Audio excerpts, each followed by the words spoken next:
If anyone wants to watch, then fine, sir. I'll just share my screen for the PPT.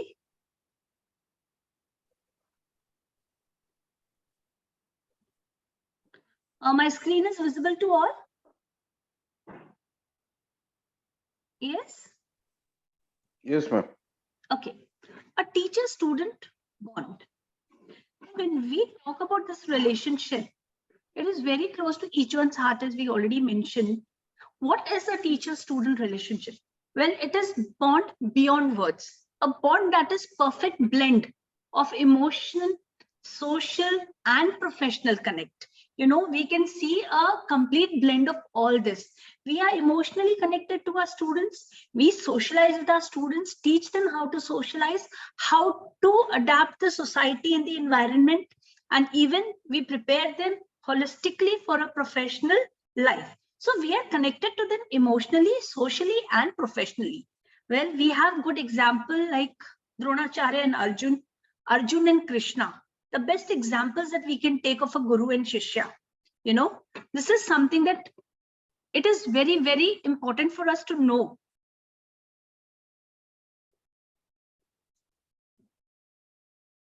Okay. Now, when we talk about Dronacharya and Arjun, they shared a very special bond. If we talk about Krishna and Arjun, they also shared a very special bond. They were student and a teacher. It plays a vital role in the life of a student because we need to groom them holistically. We are not only there to give them academic knowledge.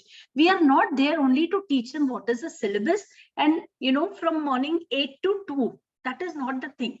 We are connected to them. And when we are connected to them, there is lots that they need to learn from us. And believe me, sometimes being in their connection, we also learn many things. We also involve ourselves. Now, building a positive teacher-student relationship. How do we build this? It is not very simple. It takes time to build up any relationship. We need to put in lots and lots of efforts. It's sad to see at times, teachers lose hope and they give up on certain students. And then those students are, sitting right somewhere behind, aloof in the class, where they're not involved in anything. They're not interested in anything. And everything moves on, very nicely. The teacher has some students around who participate in everything. She's involved with them. And these children are left back in the crowd. But this is not what we are for. This is not our responsible. We are not here to fulfill these things. There are many more responsibilities that we need to look out for. We need to see how they grow, how they groom. We need to accept them, how they are, who they are. With all the positive and the negative things, all the strengths and the weaknesses, we need to be positive with them. We need to be energetic with them.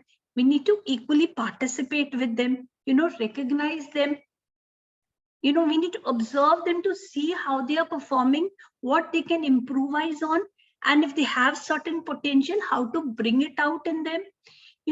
Tap on their back, say them that they can do it, become a role model for them, become an inspiration for them. So we need to involve ourselves with them. We cannot be judgmental. We cannot give them benchmarks. We cannot tag them to certain things just because one day was not good or one behavior was not good. We cannot tag them for that behavior. We need to give them a second chance, to explain why they behaved in the same way. Or maybe if we are observant, we can understand why they did that in the class, what triggered them to do it. So we can help them out if there is some problem with it. Anyway, we'll be talking about behavioral problem also. Now, in a class, we have two types of children. When we're talking about two types, we have active children and passive children. Now, who are active, who lead from the front, they are always there. Ma'am, I want to participate. Ma'am, can I answer? Ma'am, can I do this? Ma'am, can I do that? They are always up front, in front of you. They are involved in almost everything. They are there in group discussions. They are there in the projects. They are there in the assignments, assessments, everything. Even the cultural, social activities, they are the first ones to do it. And the first thing that we say is, beta, aap aake karna na. There are some 5 to 6 names that are set in every teacher's mind when she goes to a particular class. I'm not talking about a few, but it happens with all of us actually, and we learn it with time. These are small things that we forget actually, to pay attention to. But we don't know when those things become big, and might be a student as well neglected and he takes a back seat. So we need to be very careful with these things.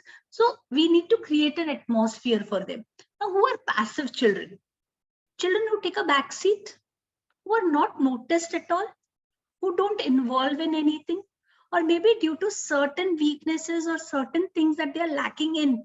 Maybe he's an introvert, maybe there's some family issues that he's having a disturbed mind, he's not able to give 100% in the class, and maybe he has given you 1 or 2 excuses why he could not do his work. So एक label लग जाता है कि ma'am ये तो हमेशा excuse ही देता है, इसके पास एक्सक्यूजेस का भंडार है, ये कुछ नहीं कर सकता, ये जिंदगी में कुछ नहीं बनेगा. This is how we tag them actually, Such children take a back seat. Sometimes when he is trying to say also, Rene do, you don't talk, okay? I know you're going to give me another excuse, so you just keep quiet. You go sit in your place. There's somebody else who will do it. At times, we have also done this with children, but we don't realize that those children take a back seat. They never come in front because they know the teacher is not going to recognize their efforts. The teacher is not going to understand them. So these are passive children who are never seen, even in the backdrop, So this is, and it is we who create active and passive children. No child is actually active or passive, Every child is unique. Every child has potential. Every child has capabilities. Every child is just beautiful at heart, but it is we who create this active and passiveness in them. So we need to actually understand that the thin line where a child can be active and where a child could be passive. Okay. Now, when we talk about these things, we have the next slide, which says what makes them active and passive. It is the way they are treated in the class. Children who are suppressed or judged for everything, then they become passive. Children whose voice is heard, recognized, and are praised become active.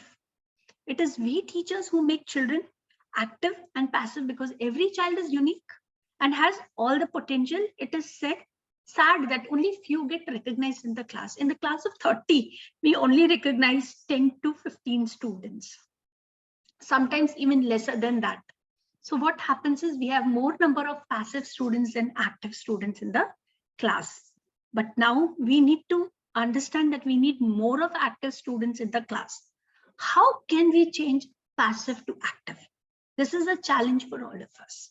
Okay, we all are humans. We all make errors. We all have mistakes, right? We all do it. And sometimes it is unintentional. We don't intend to hurt any child, anybody's sentiments, but it does happen with us, So we are also human. So how do we change this? How do we correct our mistake? Show trust and empathy to them. Believe in their words.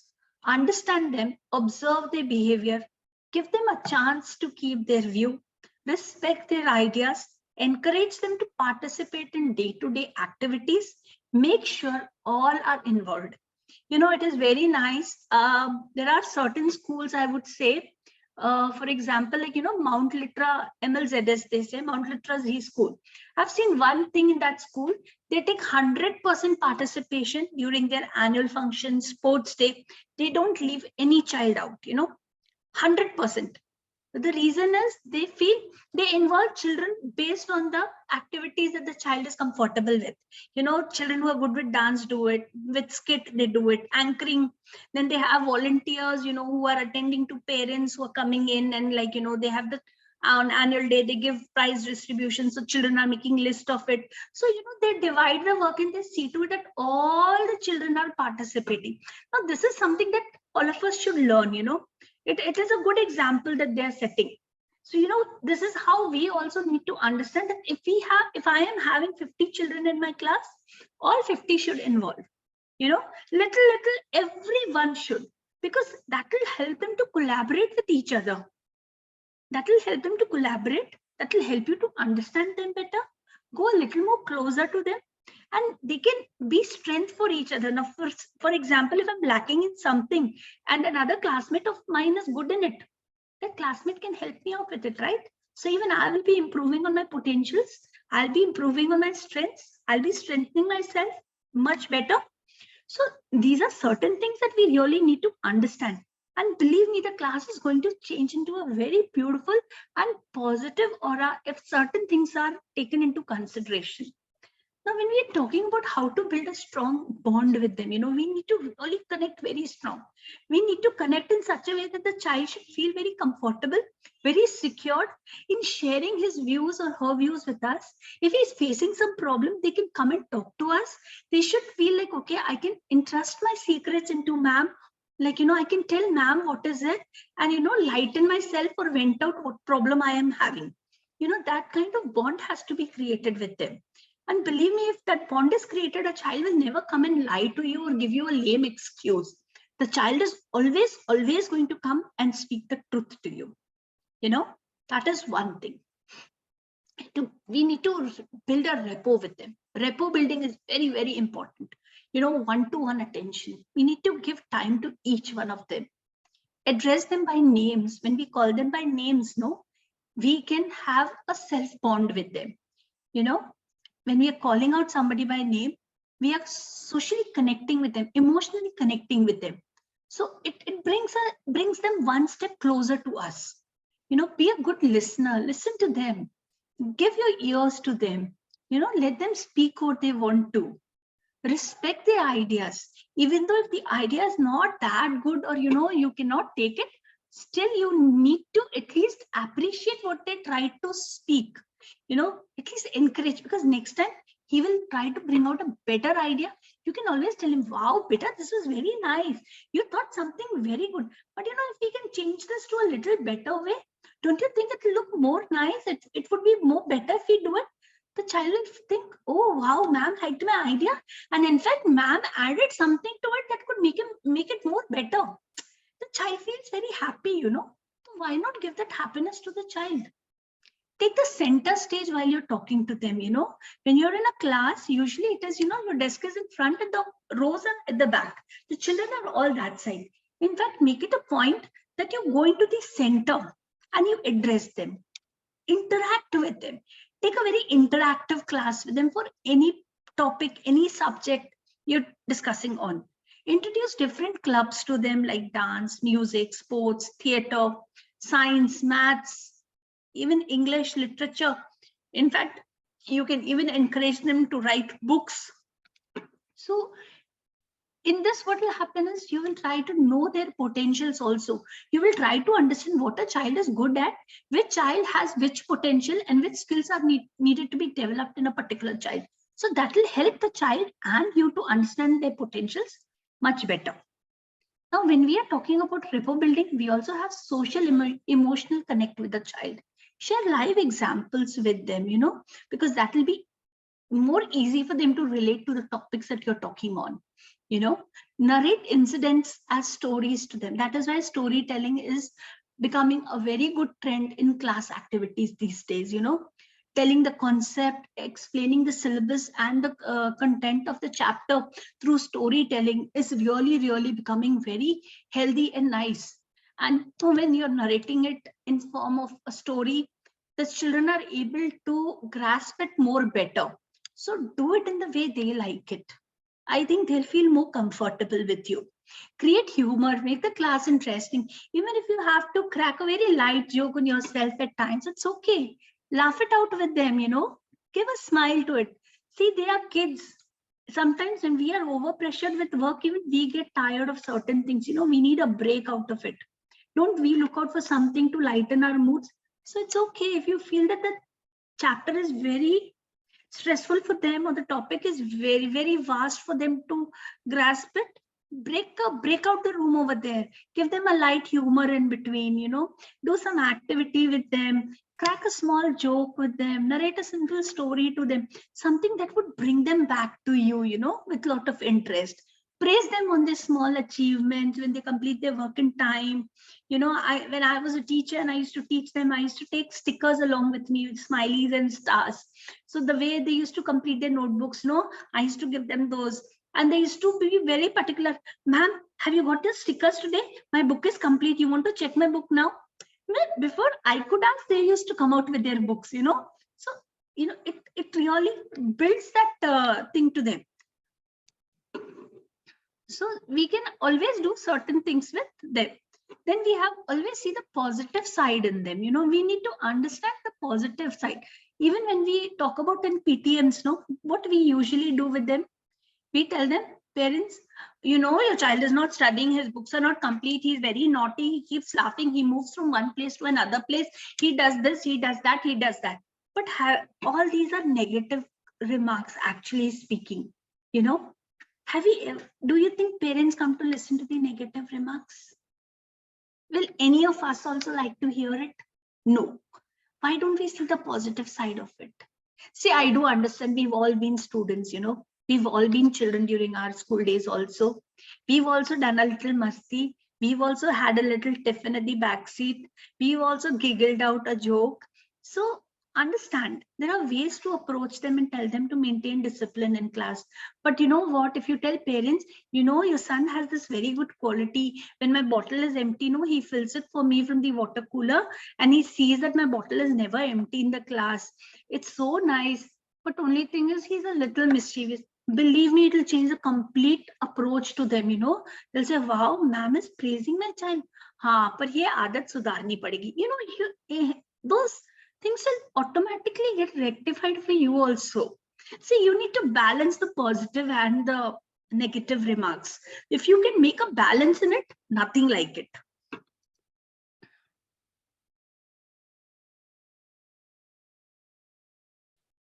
Okay, coping up with behavior problems. Now, when children are behaving in a very different way in a class, it has a reason behind it. To maintain the discipline in class, I do understand that we as teachers need to understand the behavioral problems that can be caused. Now, see, sometimes what happens when a child is not comfortable, not able to express, or he's at some type of uneasiness or distress, he will create a problem because he is not what he is self. He's getting disturbed, he's getting distracted, like something is troubling him, and when something is troubling him, he might do a mistake, he might disturb you also. These behavior problems may hinder the class during teaching learning process. Yes, we totally understand. When a child is distracted, we also get distracted in the class. The rhythm that we are teaching in, the flow that we are going in, sometimes it breaks for us. And certain topics are there where we really need to concentrate. So in order to understand that, we need to understand why they behave like this. We need to understand what causes such behavior in them. Now, when we are talking about problems, there are lots of problems. They are inattentive in class, they are aggressive in nature, inappropriate language, frequent use of bathrooms, seeking constant attention, overconfident use of gadgets in class, side conversations, two students talking while a class is being taken, sensory processing disorders, snipping remarks, like, ma'am is going, all of a sudden one remark comes from any one corner. We need to understand why that triggered such behavior in the child. We need to be observant. We need to understand why he passes a remark and when is it that the child passes such remarks. If we can get a hold of these things, we can always make a change in a child's life. We can help him to cope up with these problems also. Children are inattentive, children are aggressive. Yes, sometimes what they see at home. Now, if you talk about last 2 years of pandemic, children have gone through a lot at home. They've seen different phases at home also, ups and downs. They've seen deaths at home, they've seen fights at home, they've seen divorces at home. They've gone through hell. And sometimes those things have been like monitoring them totally in their mind. So sometimes reciprocate nature also comes out. They bring out such things also in the class.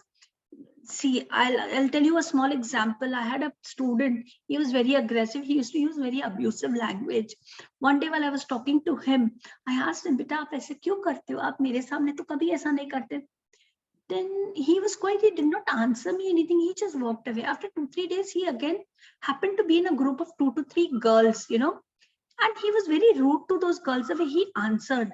Then I asked him, why do you answer girls like this? घर पे बोलते लड़कियों से तो ऐसे ही बात करनी चाहिए. See, that was something that triggered him from the home. Like, how girls are treated at home, he treats them the same way here. So, they grasp up certain things. It was sad to see that.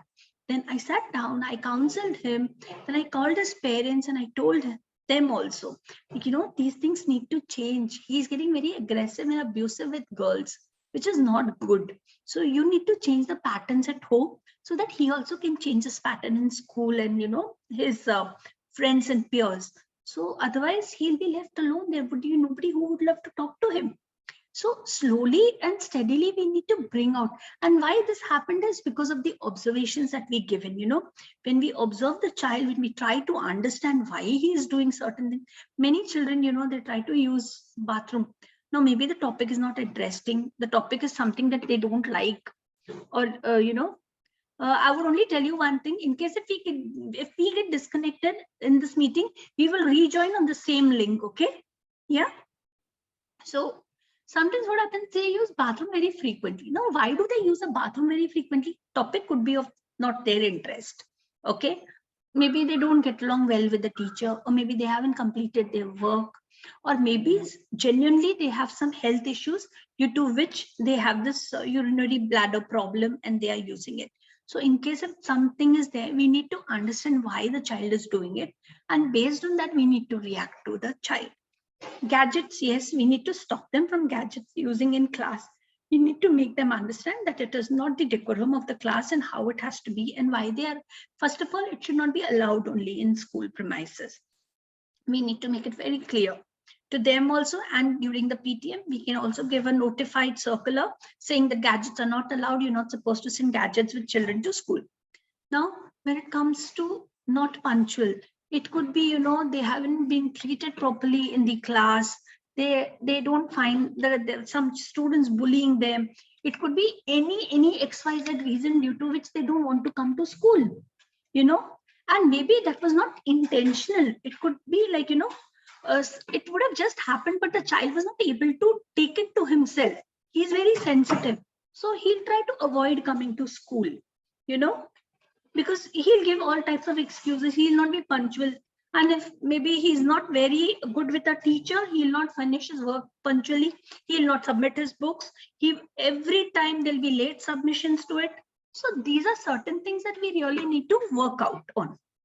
Now, when we are talking about all this, we observe their behavior. We try to change positive remarks also, like, not only negative, talking to parents in PTM or even to the child. We praise the child. We try to do all the possible things. We change the passive to active also.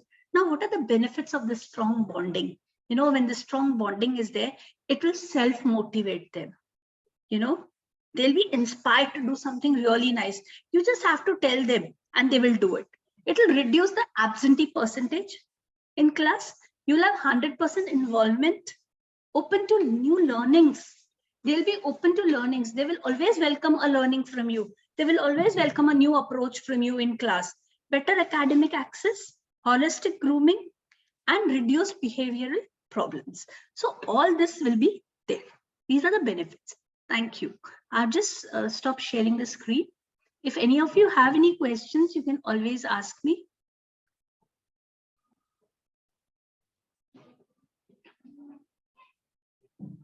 Yes, any questions?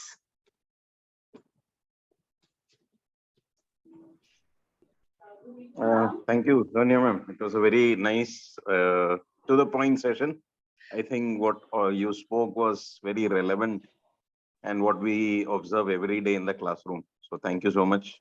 And if you could give some tips on how to increase the concentration span of students, if we see that they are getting distracted easily. So any tips you want to give in that? Best thing for this is, sir, we need to, divide the topics into small things, small bits, small parts, because we need to see the stretch of their concentration. How much is it there? After what time do they get distracted? Basically, this is an observant that the teacher can do it in the class. So she can plan it and slowly, gradually increase it. Once that bond with the teacher is made, once they're comfortable, then even if she takes it as a stretch, no, it is not a problem. Sometimes certain topics are such that they don't like it at a stretch. That's why I said, well, make it a little humor, give it into a form of activity. Like, if there are 2 topics to be explained, divide it into 4 parts, till 4